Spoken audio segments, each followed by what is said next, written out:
you're looking for the latest news, insight into what it means, and the sharpest opinion, there's only one station in Chicago where you can turn, and it's this one. We're AM 560. The Answer.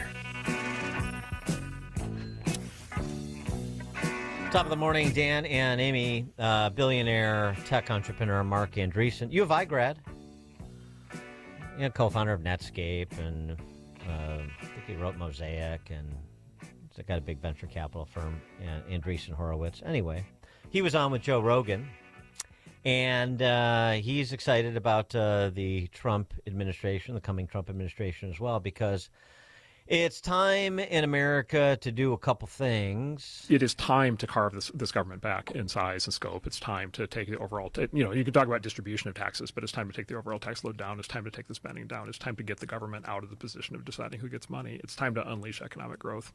Elon explained that there's more agencies than there have been years of the United States. Correct. Yeah, 450 federal agencies and 2 new ones a year.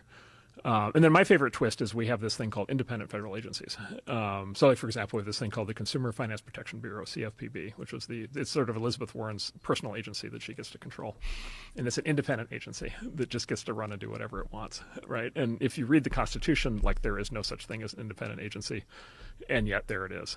And yet there it is. He's exactly right. And the CFPB is a good example. Independent agencies operating independent of governmental oversight. It's remarkable.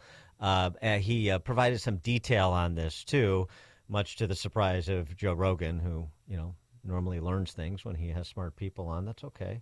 But Andreessen on CFPB is great. What does her agency do? Whatever she wants. What does it do, though? Basically, terrorize financial institutions, prevent fintech, prevent new competition, new startups that want to compete with the big banks. Really? Oh, yeah, 100%. How so? Just by terrorizing anybody who tries to do anything new in financial services. Can you give me an example? Well, I guess debanking. This is where a lot of the debanking comes from, is these agencies. So debanking is when you as either a person or your company are literally kicked out of the banking system. Like they did to Kanye. Exactly, like they did to Kanye. My partner Ben's father has been debanked. Really? We had an employee who for what? For having the wrong politics, for saying unacceptable things.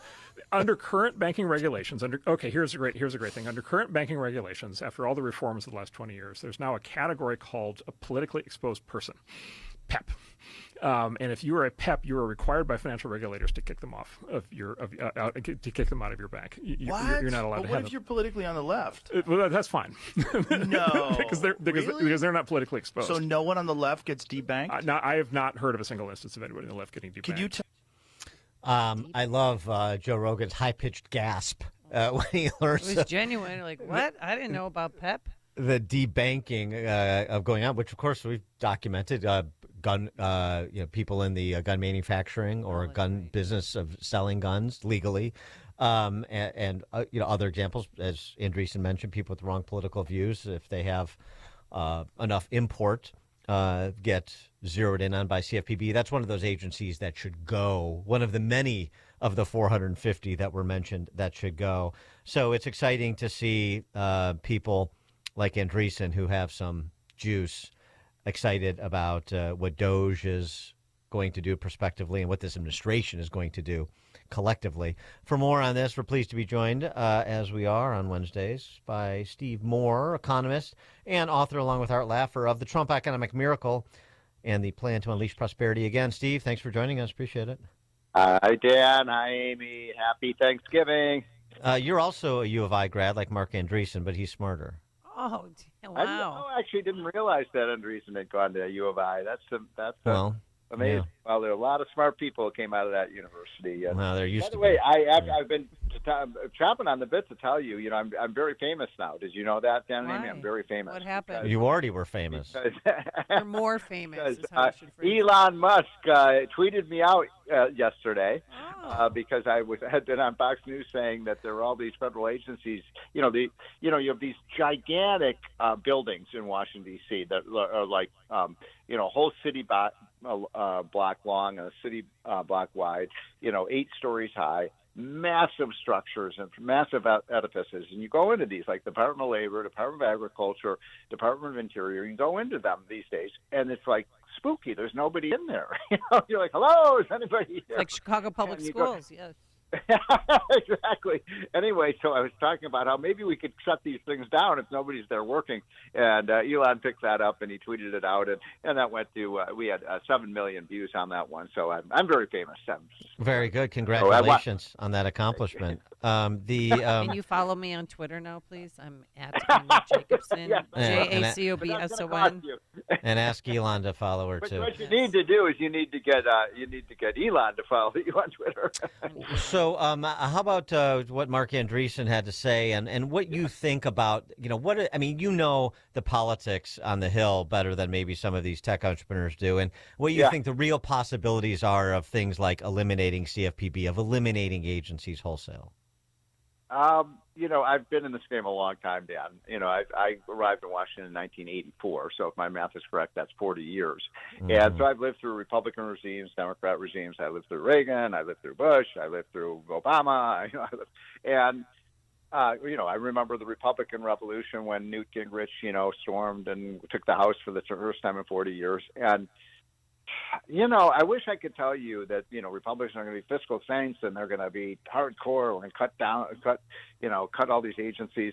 I'll believe it when I see it. I mean, they talk a good game, but I'll give you really a good example of what I'm talking about, Dan. The so-called Inflation Reduction Act. Remember that one? That $1.2 trillion spending bill. Well, not a single Republican voted for it quite correctly because it was a horrible bill, and it had all this green energy pork in there. It wasn't. It's they build these factories. The government would fund these factories in places like Michigan and Ohio and Pennsylvania and even in the red states, they build these factories because the liberals aren't stupid. They figured, well, if we spread our way around the pork, then everybody will want it. Well, now, it's a layup, right, for the Republicans to say, guess what? We're not going to spend that money, that $1.2 trillion. That would be. Don't you think that would be a pretty easy way to save money? Yeah, that seems logical. I'm with you so far. Yeah. Right. But guess what? Now a lot of Republicans, maybe there's some virtue in this program because we got this plant in Toledo, we got this plant in Milwaukee, and so on. So this happens. I've been to this movie before. Now, what's different about this, though, is that there is this guy. The thing that's cool about DOGE. By the way, have you seen DOGE? DOGE. Yeah, that's the new. Is it DOGE or DOGE? DOGE. Get with it. But there's a great cartoon today that I saw, and it had, the picture of the White House and a sign out in front and said, "Beware of the Doge." But, everybody in Washington is very nervous about this because we get rich off the rest of you. I mean, that's the scam that's been going on for the last, 50 years. And so, but I do think what the DOGE is going to do is sort of change the way Americans even perceive government. I mean, most of us agree that government is way too big and costs too much. But when you start really exposing the redundancy, the waste, the fraud, the hundreds and hundreds of billions of dollars of this, I think it may change, voters' attitudes about this. The other thing about this, if I can interrupt too, which I think is different than the Reagan era and so forth, where we made some of the same promises, is that Musk and Ramaswamy and the DOGE thing is outside, and they have great cultural cachet in a way that some blue ribbon panel with a bunch of congressmen don't have. They can bring public pressure and do public education that people might actually consume in a way that politicians, the traditional politicians, can't. But you're making exactly the point, more artfully than I was making that point. But exactly, I think you change the way people perceive government by exposing it. I remember back.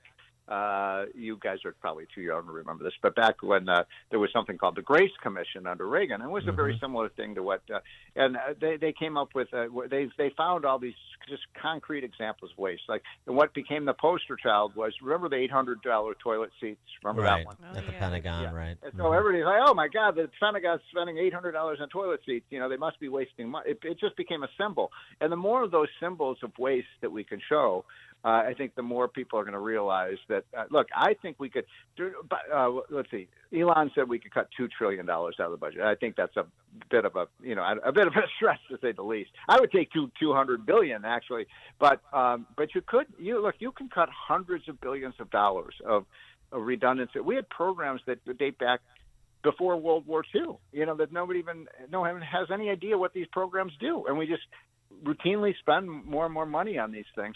So yeah, I'm very hopeful about this. I actually think next year we will spend less money than we did this year, which doesn't seem like a great feat, but in Washington that's a big deal. They actually reduce the size of the budget. The journey of 1,000 miles. What about tell us about Trump's choice for labor secretary, and it's not just the. Yeah, well, that tells us everything right there. It's not just disagreement, but if this is a sop to the Teamsters, okay, fine, except to the extent that you take positions that she has, like support for the PRO Act, seriously. And that's my question. Is she going to be a make good for the Teamsters and for some of the big labor support Trump got, and that's it? Or is she really going to have policy-making influence? Well, that's a great question. I mean, by the way, for those who, what's the woman's name again? I forget.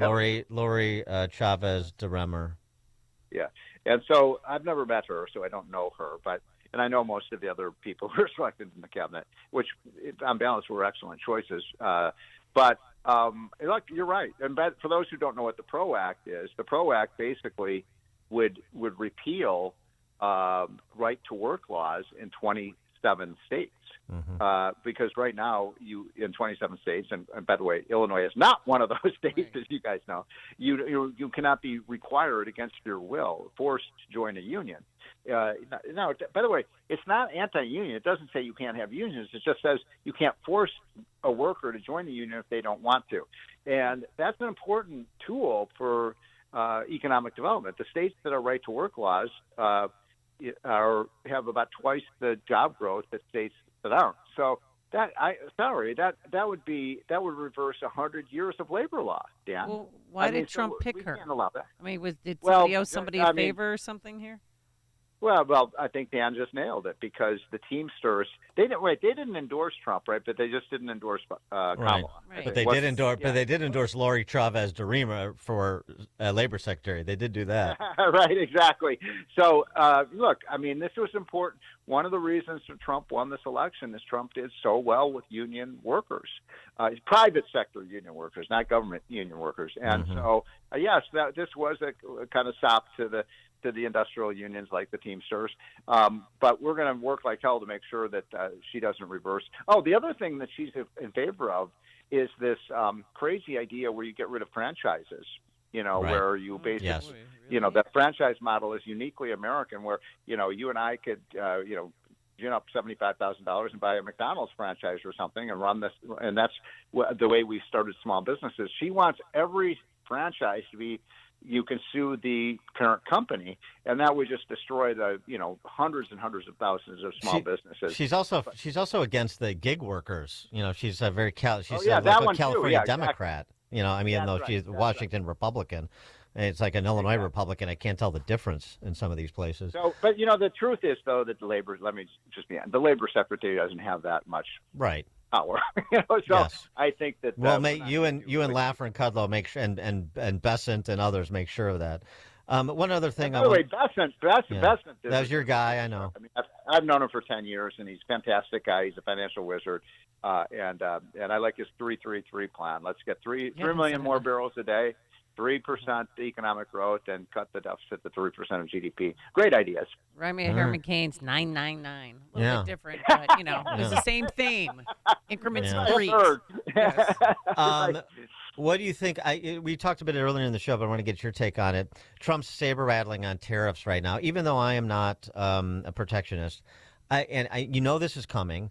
I like the fact that he is putting Mexico on notice, and Mexico and Canada on notice now, with the idea that maybe if you can bring them to be more constructive in engaging on the border security thing, that we won't have to go down this road by the time he takes office. Is that a fair read? Well, Amy, I mean, can we get a recording of what just Dan said? I mean, I think maybe I'm having an impact on his thinking. Because God, rubbing off on him. That is, you're coming around, Dan. No, that's exactly true. I mean, what you said is exactly right, that this is a shot at the bow at China and Mexico. And the truth is, the leading cause of death among young Americans today is fentanyl and illegal drugs that are poisoning our kids. and we cannot allow that to happen. And Mexico and China both have they have the power to stop, not the entire, stopping the import of illegal drugs is a tough thing to do, but they could make an effort to do it. And I think if they were to do that, we could save lives. And we can, I think in the end of the day that, that I think Mexico will start cooperating on this. And if we can save lives of young people, I'm all in favor of it. So hopefully we don't get the terrorists. We just get China and Mexico to stop sending us these poisonous drugs. Stephen Moore, economist and author, along with Art Laffer, The Trump Economic Miracle and the Plan to Unleash Prosperity. Again, happy Thanksgiving, Steve. Okay, guys. Same to you. Thank you. And he joined us on our turnkey.pro answer line. Listen to podcasts of Dan and Amy from the AM 560 mobile app. Download it today at 560theanswer.com/mobile. Signature Bank is Chicago's fastest growing independently owned business bank. It's a bank where relationships still matter. Signature Bank knows your name and your story. I'm Dan Proft, and I know this because Signature Bank is my business bank. Hi, I'm Paul Jenkins, owner of Bancroft Architects and Engineers, a service-disabled veteran-owned small business providing design solutions for clients, including the VA. When looking for a trusted banking partner, Bancroft was lucky to find that partner in Signature Bank in 2015. With Signature, personal service goes beyond a login and a PIN number. My staff and I have the comfort of knowing that we're dealing with real people who know our business and care about us as individuals. Signature helped finance our new state-of-the-art facility, and Bancroft looks forward to further expanding business opportunities for disabled veterans and